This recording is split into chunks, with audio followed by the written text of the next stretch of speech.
QI. Tonight, we are quintessentially Q, and taking their cues from me are the quirky Holly Walsh. The quizzical Cariad Lloyd.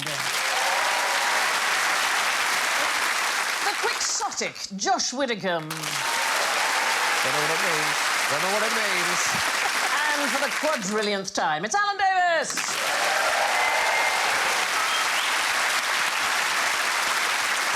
And their buzzers are quintessentially QI. Holly goes. Cariad goes. Josh goes. And Alan goes. Square 6, Arsenal 0.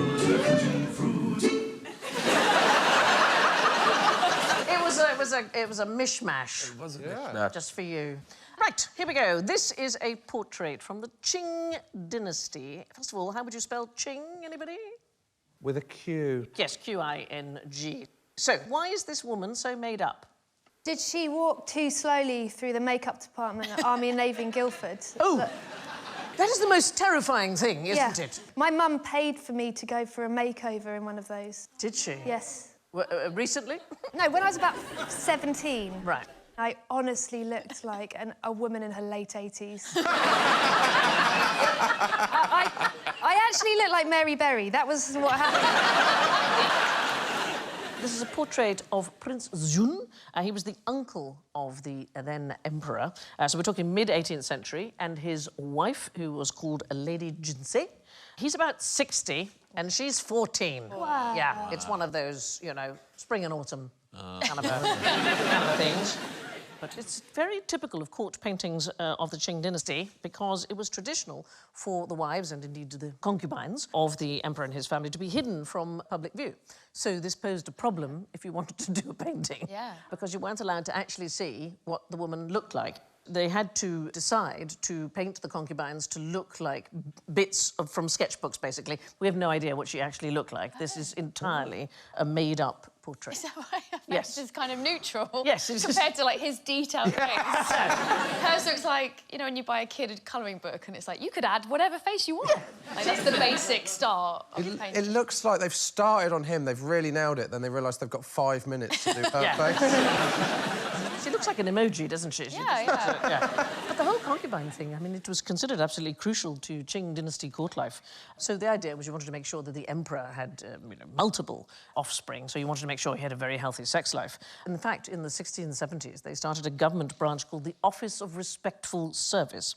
So there's like a guy outside the bedroom seeing how many times a woman has been in and out that week. Wow. So it mattered because if you went in and out that week, say 3 times into the emperor's chambers, then you would go up in the concubine standings. That's quite exhausting for the emperor. For him. I think when they go in, he's just saying, we can just watch TV and have a chat. Let's have a cup of tea and a pillow fight. There are some fantastic empresses. So these are the chief consorts. There's one in particular called Empress Cixi. So she started as a 16-year-old, you know how you do, bit of work experience, low grade, you know, concubine. Hand jobs, getting out. Well, she started out in the lowliest position, and then she got herself over 40 years to the highest position. She killed quite a few people on the way. She killed people? Yes, she did. With her hat? Well... It does look like a mortarboard, doesn't it? Yeah, it does. It looks like a mortarboard with a toilet flush on the side. The night before she died, and she knew that she was dying, she's thought to have poisoned her own nephew so that he couldn't take power. Wow. I know, she's really a vicious thing. Wow, let's hope the Queen's listening. What an end to the crown that'd be. Anyway, what do bacteria talk about? Is it Love Island? Other bacteria who aren't in the room. I love it when, by complete chance, you're correct. So they are communicating about where the other bacteria are. It's something called quorum sensing. They actually emit and detect each other's chemical signals, and what they basically do is they take a head count to see how many bacteria there are, and they base their activity on how many bacteria they have detected around them. Like a fight, like there's 10 of us and 4 of them. It's like the army gathering and going, right, we're ready to go over the top now because we've got enough. lots of bacteria that cause human diseases, so cholera, pneumonia, staph infections and so on, and they use quorum sensing, so they wait harmlessly inside us until they agree that there's enough, and then they go. It's a bit like social media, right? So one person tweets, but then it is repeated and repeated and repeated until it goes viral, and you have enough to make it a story for a lazy journalist. It was very first observed in the 1970s. There are some bacteria called Vibrio fischeri, and they live in the bodies of the Hawaiian bobtail squid. Isn't that beautiful? Wow. So the squid gives them accommodation and sugar and amino acid for food, and in return, the bacteria gives the squid the most ingenious defence mechanism by glowing all of them all at once and generating bioluminescence. So the squid is able to control this light, which is created by all these bacteria living there, and basically any potential predator that is looking up at the squid will think it's looking at the moon, because the squid can point this light downwards. Isn't it clever? I know. So it's working with bacteria. In order to do this trick, it's called counter-illumination, and the squid can even use its ink to dim the lights. And it's useless for the bacteria to glow unless there's enough of them. That seems like a really fair payment. Yeah. Like, you get that incredible party trick just from getting some Like, if I got that every time I'd had thrush, I would... I am so in love with the idea of getting thrush and suddenly being bioluminescent. Yeah. It would definitely be literally the silver lining. Yes.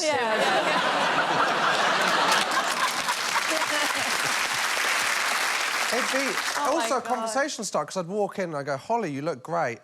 Got through the thrush? She looks like the moon, but she's so itchy. Oh, wow. A roller coaster might make you queasy, but what can it cure? Yes. Thrush. Actually, that thrush with that thing between your legs, that's going to make it worse. God, I went and did Go Ape yesterday. It was quite something in terms of the harness, remember? It's not comfortable. Been used by a lot of other people. Are you suggesting it has chafed many thighs? I'm suggesting that the harnesses can communicate with one another. I got stuck on a roller coaster at Alton Towers. Oh, see, my idea of hell. Yeah, I got stuck in the black hole. What? This is the kind of audience I want for my anecdotes. What is the black hole, Danny? So it's a roller coaster in the dark. No. Nightmare. Yeah. If I'd have been there, you would have felt a hell of a lot happier. Lighting it up. And it's one of those roller coasters where you're straddling someone. Sorry, you Wait a what? minute. So you get on, and you both in like a cart, and one of you has to sit with your legs out, and then the other kind of sits like... Oh, OK. And you were the one with the legs out? I was the one with the legs out. Were you with the stranger? Did you not mean... Yes! Why? Oh! Wait, where are your 'Cause friends? I was in a three, and those two paired up. Okay. And I wasn't going to, like, miss out on the black hole, and then we just ran out of momentum. I mean the cart, not, like, the conversation. And we were there for about 5 minutes, just sat there. At one point, you could hear the other carts coming down. It was absolutely terrifying. And then they got us off in the end, and they went, you can have free tickets to go again. We were like, no! Just the guy had a soaking wet back from where you pissed yourself. So it is the back that we are thinking about, OK. Sciatica. Well, no, something much more painful. Possibly even more painful than childbirth. It's considered to be one of the most painful things you can have in the world.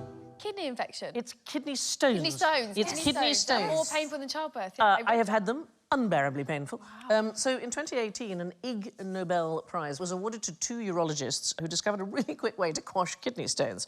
So they had several patients who said they'd passed kidney stones when they were on a roller coaster. So they made a silicone cast of a kidney. They filled it with actual urine. They added 3 artificial kidney stones, and they took it on Disney World's Big Thunder Mountain. And apparently, most effective is riding at the back of the coaster. Passage rate of 64%.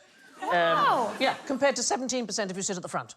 So much better to sit at the back. Is there somewhere, like, just pictures of 2 people than a picture of a kidney on a roller coaster? Yeah, probably. In medicine, a bumpy ride isn't always such a bad thing.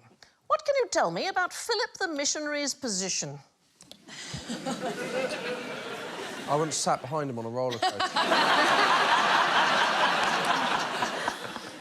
Whose is Philip the Missionary, also known as Philip the Evangelist. Anybody had a religious upbringing at all? I can sing Lord of the Dance, if that's what you mean. That's so tempting. Go on. No, why did You I brought say it that? Dance then, wherever you may be. I am the lord of the dance, said he, and I'll lead you there, wherever you may be, and I'll lead you all in the dance, said he. So, in a word, no idea who he is. Is he in the Bible, then? Which bit of the Bible? It'll be in the New Testament, surely. It's in the New Testament, you're New absolutely right. He's in Testament, Acts. He's an evangelist. So he tours the Middle East, performing miracles and Well, you preaching. couldn't get tickets, though, could you? It's hard. So here's... It's very weird when you've got all your hair is on the bottom of your head. Does it look like you could flip his head, doesn't it? Just flip it over like that. And then your mouth would be at the top, though. That'd be weird. And your eyes would be under your mouth. Yeah. And every time you ate, you get food in your eyes. But at least your hair would be in the right place. But when it rains, all the water would go down your nose.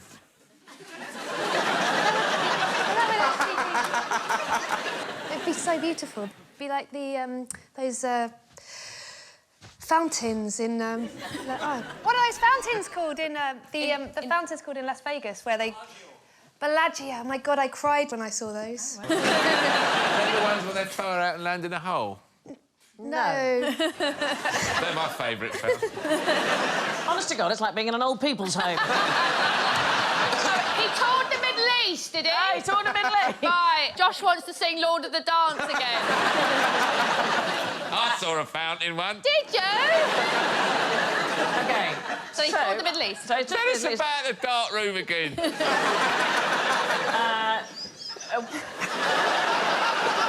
When we going on a roller coaster? You said we was going on a roller coaster. I never pissed myself. I've got frap. So, this is him baptising a eunuch. Here's what happens. When the eunuch lifts his head up... I didn't know what you were going to say. I really didn't. So what happens is the eunuch lifts his head up, he's been baptised, and Philip has disappeared. So the eunuch never saw him again, but went away on his way rejoicing. Meanwhile, Philip found himself further north at the town of Azotus. So it seems to provide the Bible's only example of teleportation, because there's a moment he's there, and the next minute he's in a completely different town. So here's the question, Philip aside. Yes. Do you think that humans will ever teleport? No. Yeah. Yes, OK, Holly, why? If you think about it, 10 years ago we didn't have Uber, and now we've got Uber. Yeah. And that's as good as teleporting, isn't Yeah, it? that's just... There's been times when I don't remember how I got home, and then I've looked at my emails and I realised I got an Uber receipt, and I thought, that's as good as... Teleporting. Yeah. Right. Now, for a classic snack to go with a classical question. So... how can you squeeze the maximum number of quavers into the smallest possible space? Yes, Josh. Oh, no, Josh! It's the... Yeah? I'm going to share yours now, Sandy. Oh, my. Unbelievably delicious, isn't they? No. Bad luck. I like twiglets. I met a man in Sainsbury's dressed as a twiglet. You were dressed as a twiglet. No, I didn't even know it was a job you could do. I would have definitely done it. Anyway, quaver, where do we get the word from, do you think, the actual word quaver? Is it French? No, so we're going to go Middle English. What do you think it meant to quaver? Middle English, did you say? Middle English, yeah. What, so quavers have been around since medieval times? No, the word. I think this batch has been around since medieval times. Does it mean to quiver? It does mean to shake. To shake. It's a tremble. letter S. Look at that. Isn't that weird? Oh. You are so easily pleased. Oh, this is... So it began as a meaning of shake and Shake. tremble. Then it became singing in a sort of tremulous voice. Do you remember when women in church always... wherever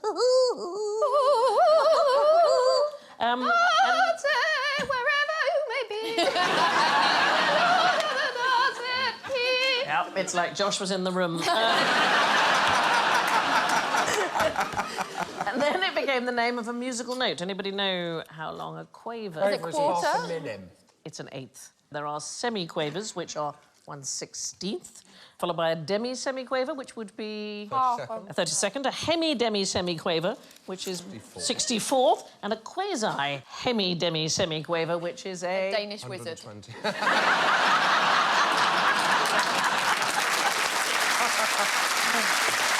We almost went for the same flavour. What did you say, Josh? What did you say? 128? 128. 128. So these notes are quite rare. Why is it so rare? So it's rare because it's so fast.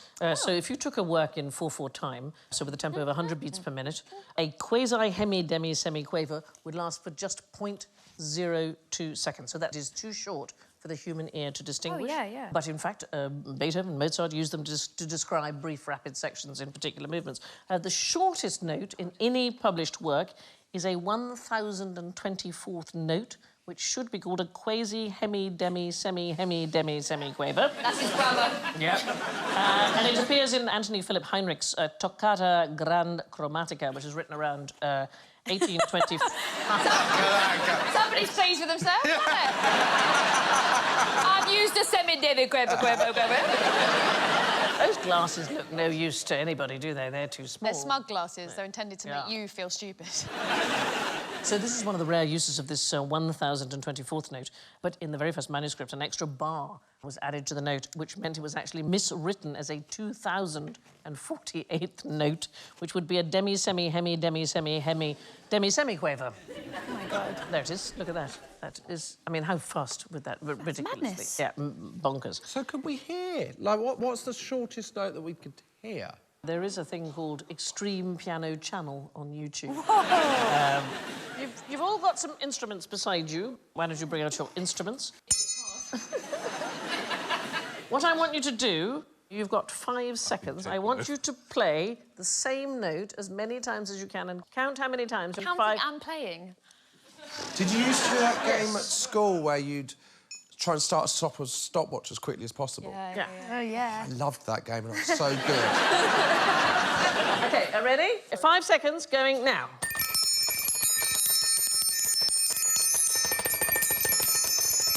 Up. OK. Holly, how many? Alan. Alan, the bus is here. How many, Holly? I lost count about 12. After about 12, Alan? You've no bloody idea. Kellyanne. 34. 34? Honestly, Yeah? 37. Oh, Josh wins that one. That's I mean, very it's impressive. a hollow victory if you happen to give your own score when you know what the other scores are. And most piano key presses in 1 minute is 824, which is 68.5 every 5 seconds. It's a Portuguese-American pianist. He's astonishing, called Antonio Domingos, and you can see his work on Extreme Piano. Does he just do all the same notes again and again, or is it like a tune? No, it was just one note, but he played it with 2 fingers. Most claps in a minute? How many claps do you think? Well, the flamenco people About can go very, very... 400? No, 300. About 300, anybody else? 200. 1,080. Wow. By a 9-year-old. What? I know. No. He's called Seven Wade. 180 every 10 seconds. Well, just for fun. He's not even doing flamenco. He had his toe in a plug socket.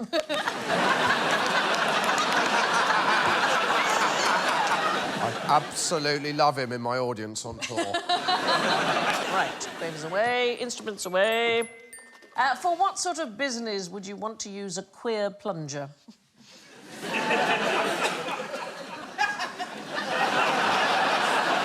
I once had a nightmare with a plunger. So we had a New Year's Eve party, and then the next day our toilet was blocked. And I thought, I'll nail this. I'd never used a plunger before. Right. Difficult to use. Yeah, I thought I'd just whack it down there. Whacked it down, and it suctioned just onto the bottom of the toilet. Brought it up. All I had was the piece of stick. And now I didn't just have to unblock the toilet, I had to get my hand in there to get the plunger. OK, so queer plunger, what might you plunge into? The ocean. Well, so water. You might plunge into water. It was a term given to con men who took advantage of the rules of the Society for the Recovery of Persons Apparently Drowned. So, set up in 1774, it's the 2 London doctors. They were worried that too many victims were being wrongly pronounced dead and sometimes buried alive. And so they developed new techniques of resuscitation. They offered a reward of 4 guineas, which is over £500 today. It was a lot of money, to anybody who successfully brought a drowned man back to life. Well, swindlers paired up with each other. So one would throw themselves into the river and pretend to drown, and the other would jump in and rescue him from the brink of death, and the 2 of them would then share the 4 guineas. And they became known as queer plungers. How many of you around the table know about W.C. Fields? Yeah, the cricketer. No. That's W.G. Grace. He was an amazing early 20th century actor and comedian. One of his very first jobs was to drown several times a day. So he worked at Atlantic City, and he would pretend to swim out, and then he would pretend to drown, and somebody would come and rescue him, and a great crowd would gather, and they'd all applaud because he'd been saved, and they were all so thrilled. And then they would buy beer and hot dogs, and it was the beer and hot dog guys who paid W.C. Fields to drown several times a day. The Netherlands was the first country to have a society for resuscitation. Why the Netherlands? People falling in canals. Lots of water, yes. Yeah. Sometimes it's just a really simple answer, isn't it? They have fjords as well. No, No. don't have fjords there. Have you? For God's No. sake. No. You know, Netherlands is famously flat and fjords are famously steep. Right. So, no. You know what? I'm just glad I didn't say it on national television. No, that's a good thing. So the very first society, 1767, the Netherlands Society for Resuscitation, and they had incredibly strict rules about what you should do in order to bring a drowning person back to life. So first of all, you've got to take them inside, then you've got to take their wet clothes off, and then you've got to rub them with woolen materials to warm them up. And maybe, if you really feel it's necessary, give them tobacco smoke up the rectum. They used to do that in London as well. Do you know how I know that? Yes. We had it on this show. It about did indeed. Parliament. It was considered an effective means of resuscitation. My sister fell in a canal. Did she? One of the best days of my life. So we went on a canal holiday in Birmingham, and Does that go through fjords? it's got more miles of canal than Venice, Birmingham. I do know this. Doesn't make it a better holiday. No. And my sister fell in, and there was panic, and my dad was shouting, "Get the camera! Get the camera!" And then she found her feet, because it was only about that, and my brother threw the plastic polo, and it hit her on the head and knocked her out. I thought you were going to say your brother threw her the camera. So there were other things you had to do. You had to do bleeding for the arms and neck. You had to pour liquor down the throat and then place the person in a preheated bed with a naked person next to them. Yeah, well, that makes sense. Yeah, to provide natural Yes, heat. yes, because that's what happens when you're a keen bivouacker, like I was as a teenager. You, No wonder you got thrush. you learn that if somebody gets quite severe hypothermia, that you should both strip off, get inside a plastic bag together, and just keep each other warm. OK, who told you this? Was it someone holding a massive bin liner? Come on, Holly, come on, in you come. We've got to stay warm, Holly. Our Kayla said. Is this why you're at Go Ape? Yes. Now we come to the quintessentially QI brand of torment that is general ignorance. Fingers on buzzers, please. What's the tallest building in Europe? The Shard. Isn't the Shard? Well, it is the Shard. I'm in charge. It's not the Shard. I will give you that the Shard is the tallest building in the EU at the time of recording. Possibly not at the time of broadcast. The top 4 are all in Russia. Oh. The Lakhta Centre in St. Petersburg tops the list at 463 metres. Look at that, it's astonishing. Tallest building in the world, anybody know? I think I went up it in Dubai. Yeah, It is in Dubai, you're absolutely right. It's called the Burj Khalifa. Yeah. This is astonishing. It is nearly a kilometre high, and it means that at the top of it, the sun sets more than 3 minutes later than at ground level. Oh, wow. That is how high the building is. And during Ramadan, there are clerics who have pointed out that Muslims who live and work there, they have to stop fasting at different times depending on what floor they're on. Yeah, so there's one Dubai cleric. He reckons that people living above the 80th floor should fast for an extra 2 minutes. And those on the 150th floor and above should fast for an extra 3 minutes. I was doing a gig in Dubai and with Jack D, we went up to the top of that. You've never seen someone less excited. Europe's 4 tallest buildings are all in Russia, with the Shard coming in a paltry 5th. All right, final question. What activity causes carpal tunnel syndrome? Masturbation.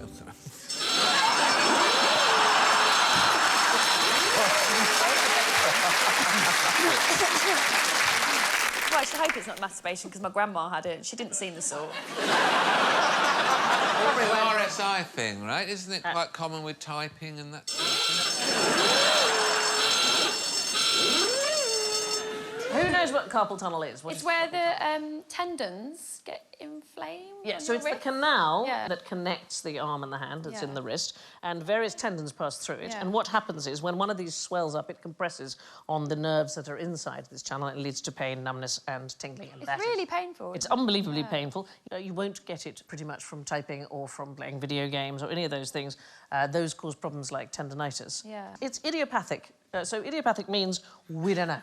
It is an unknown cause, the swelling. Oh, yeah, I'm still wrong twice. And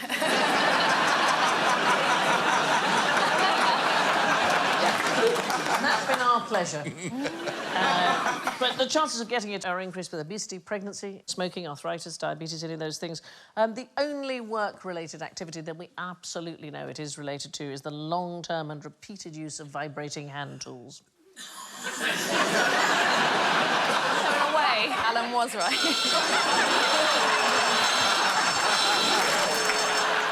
In 2018, Kim Kardashian, she revealed that the doctor had warned her to stop taking selfies because she had injured her wrist from doing so many. What? So when she was filming an advert, she recruited one of her production assistants to take her selfies for her.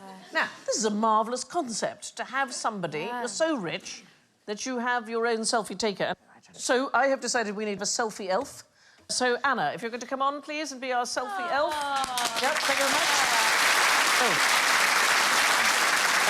So, I've got to stick now. So, if you could all come in for the selfie. No, it'll just... I reckon this is going to be more popular than the Ellen DeGeneres. Yeah, I got this. But you can't be in it, darling. No, because you're the selfie elf. I'm not having you in it. No. It's not a thing. So, are you in? Are you in? If you're taking selfies or playing computer games, you won't get carpal tunnel syndrome, but you should probably get out more. Which leads us to the scores. In first place with... Oh, no, it's supposed to be on here. Where's the thing? Oh, there it is.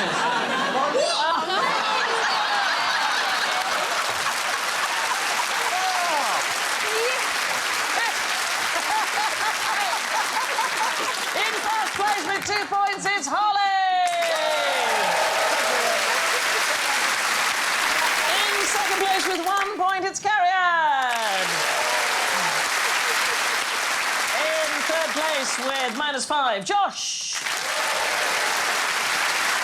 And in last place with -27, it's Alan!